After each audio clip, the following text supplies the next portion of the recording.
ನೋಡಿ friends, 10 cents ಜಾಗ. ಈ ಜಾಗದಲ್ಲಿ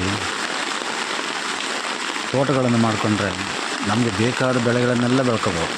ನೋಡಿ, ಕಾಳು ಮೆಣಸಿನ ಬಳ್ಳಿ, ಪೆಪ್ಪರ್, ಇದರಲ್ಲಿ ಯಾವ ರೀತಿ ಕರೆ ಬಂದಿದೆ ನೋಡಿ. 2 ವರ್ಷದ ಗಿಡ. ಈ ಗಿಡದಲ್ಲಿ ಸಾಕಷ್ಟು ಕಾಳಾಗ್ತದೆ ನೋಡಿ, ಎಷ್ಟು ಸುಂದರವಾಗಿ ಬಂದಿದೆ.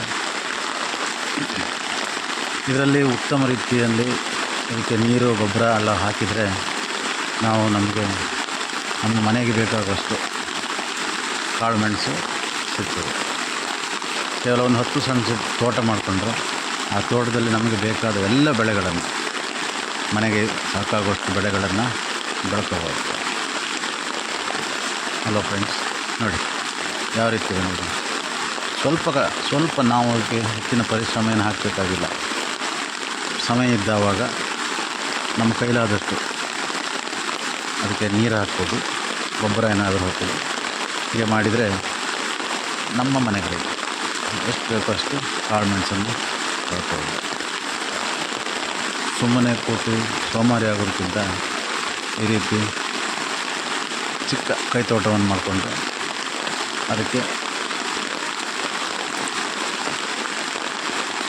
ಆ ತೋಟದಲ್ಲಿ ಮರಗಿಡಗಳನ್ನು ಇಟ್ಟುಕೊಂಡು ಅದಕ್ಕೆ ಬಳ್ಳಿಗಳನ್ನು ಹಬ್ಬಿಸಿದರೆ ಒಳ್ಳೆ ರೀತಿಯಲ್ಲಿ ಕಾಳು ಮೆಣಸು ನೋಡಿ ಎಲ್ಲ ಹೂ ಬಿಟ್ಟಿದೆ. ಈಗ ಇನ್ನು ಕೆಲವೇ ದಿವಸದಲ್ಲಿ ಅದು ಕಾಯಾಗ್ತದೆ ನೋಡಿ.